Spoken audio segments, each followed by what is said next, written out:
Breaking news నెల్లూరులో మాజీ మంత్రి కాకాని గోవర్ధన్ రెడ్డి ఇంటి వద్ద ఉద్రిక్తత నెలకొంది. సోమశిలో ప్రాజెక్టు సందర్శనకు వెళ్లేందుకు యత్నించిన కాకాని ఎమ్మెల్సీ చంద్రశేఖర్ రెడ్డి మాజీ ఎమ్మెల్యే కిలివేటి సంజయ్ అడ్డుకున్నారు పోలీసులు. దీంతో వైసీపీ శ్రేణులు పోలీసులకు మధ్య తోపులాట జరిగింది. కాకాని పలువురు నాయకులు కార్యకర్తలు ఇంటి సమీపంలోని రోడ్డుపై బైఠాయించి నిరసన వ్యక్తం చేస్తున్నారు. రాయలసీమ లిఫ్ట్ ఇరిగేషన్ కి చంద్రబాబు చరమగీతం పాడారని ఆరోపించారు కాకాని. ఇక చంద్రబాబు నిర్ణయం వల్ల జిల్లా రైతులు తీవ్రంగా నష్టపోతారన్నారు. రాయలసీమ ప్రాంతానికి చంద్రబాబు తీరని ద్రోహం చేస్తున్నారని మండిపడ్డారు.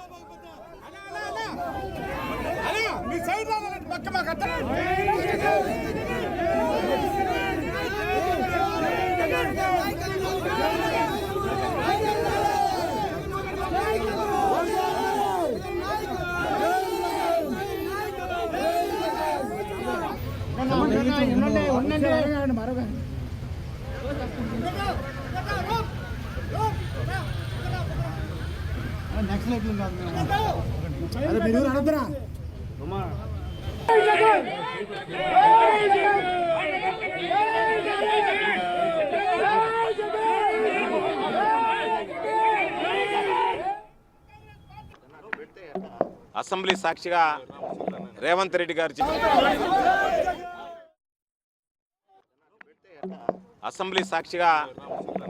రెడ్డి గారు చేసినటువంటి ప్రకటన నేపథ్యంలో రాష్ట్ర రైతాంగానికి ఉన్నటువంటి అనుమానాలు పటాపంచలయ్యాయి. చంద్రబాబు నాయుడు ఉద్దేశపూర్వకంగానే రైతాంగానికి ద్రోహం తలపెట్టి రాయలసీమ ఎత్తిపోతల పథకానికి మంగళం పాడడం జరిగింది.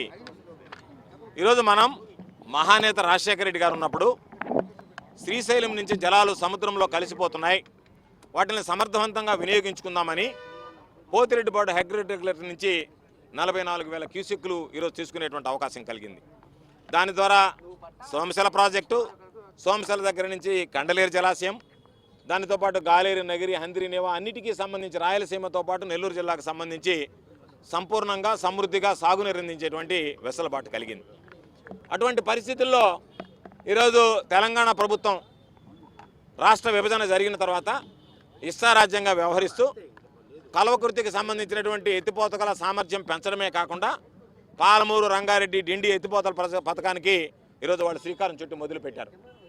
చంద్రబాబు నాయుడు ఆ రోజు ముఖ్యమంత్రిగా రాష్ట్ర విభజన జరిగిన తర్వాత ఓటుకు కోట్ల విషయంలో ఎక్కడ నోరెత్తి మాట్లాడేటువంటి పరిస్థితి లేకుండా మిన్ననకుండా ఈరోజు తెలంగాణను వదిలి రావడం జరిగింది. దానివల్ల వాళ్ళు ఇష్టారాజ్యంగా వ్యవహరిస్తూ ఈరోజు మనకి 44,000 క్యూసెక్కులు పోతిరెడ్డిపాడు. రెడ్డికి మరింత సమాచారం మా ప్రతినిధి సురేంద్ర లైవ్ లో అందిస్తారు. సురేంద్ర, చెప్పండి. ప్రస్తుతం అయితే అటు కాకాని ఇంటి వద్ద అయితే పోలీసులతో పాటు హై టెన్షన్ వాతావరణం నెలకొందని చెప్పాలి. సో ప్రస్తుతం వారందరినీ హౌస్ అరెస్ట్ చేసినట్టు తెలిసింది. అక్కడ తాజా పరిస్థితి ఏంటి?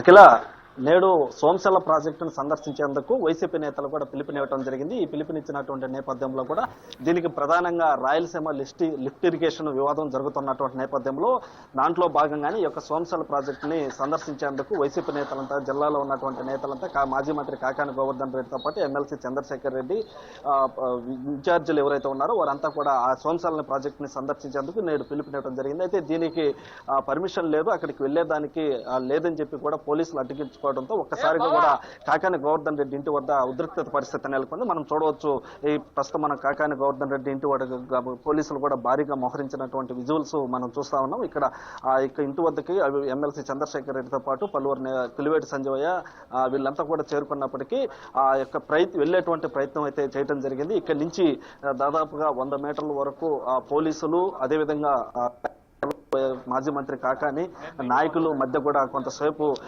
దాదాపుగా అరగంట సేపు తోపులాట కూడా జరిగినటువంటి పరిస్థితి అయితే ఉంది. అయితే ఇది మొత్తం పోలీసులు ఆ యొక్క సోమశిల ప్రాజెక్టుని వెళ్లేందుకు ఎందుకు అడ్డుకుంటున్నారని చెప్పి కూడా ఇటు వైసీపీ నేతలు ఆగ్రహం వ్యక్తం చేయడం జరిగింది. ఈ నేపథ్యంలోనే వారిని ఇక్కడి నుంచి వెళ్లేదానికి లేదని చెప్పి కూడా అడ్డుకోవడంతో ఒకసారిగా కూడా ఉద్రిక్త పరిస్థితులు అయితే నెలకొన్నటువంటి వాతావరణం ఉంది. అయితే ఈ పరిణామంలోనే భారీగా కార్యకర్తలు చేరుకోవడం జరిగింది. ఒక కాకాని ఇంటి వద్దే కాకుండా అదేవిధంగా మాజీ ఎమ్మెల్యే, మాజీ మంత్రి ప్రసన్న కుమార్ రెడ్డి ఇంటి వద్ద కూడా హౌస్ అరెస్టులు చేయడం జరిగింది. అదేవిధంగా జిల్లాలో ఉన్నటువంటి అందరూ వైసీపీకి సంబంధించినటువంటి ఇన్ఛార్జీలు ఎవరైతే ఉన్నారో వారి ఇళ్ల వద్ద కూడా ఏ విధంగా ఆ పరిస్థితి నెలకొన్నటువంటి నేపథ్యంలో ఏదైతే తెలంగాణ రైతులకి లబ్ధి చేకూరుతుంది, అదేవిధంగా రాయలసీమ కరువు ప్రాంతమైనటువంటి వారికి లబ్ధి చేరుకోకుండా ఈ చంద్రబాబు కుట్ర అటువంటి రాజకీయాలు చేస్తున్నారని చెప్పి వాళ్ళకి ఇరిగేషన్ ని ఆపేటువంటి పరిస్థితి వచ్చేలాగా చేయడం కూడా సరైనది కాదని చెప్పి కూడా జరిగింది. అయితే మనం కూడా చేరుకొని గవర్నర్తో కూడా మాట్లాడుతూ పోలీసులు మోహరించిందమ్మా ఇది వైఖరి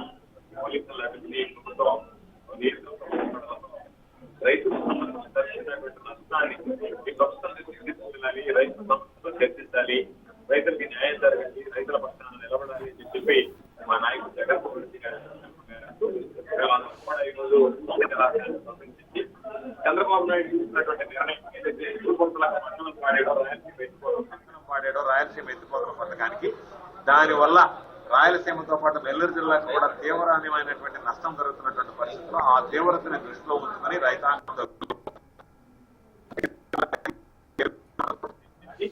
రైతులు దాని మీద ఆలోచన కార్యక్రమంలో చాలా మంది నాయకులు రెడ్డి గారు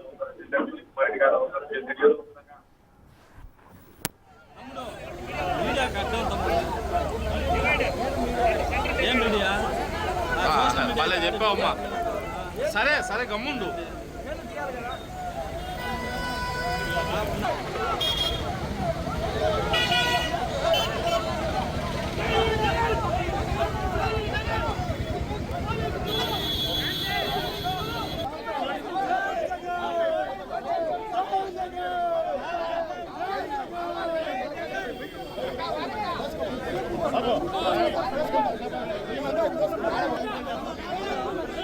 Vamos!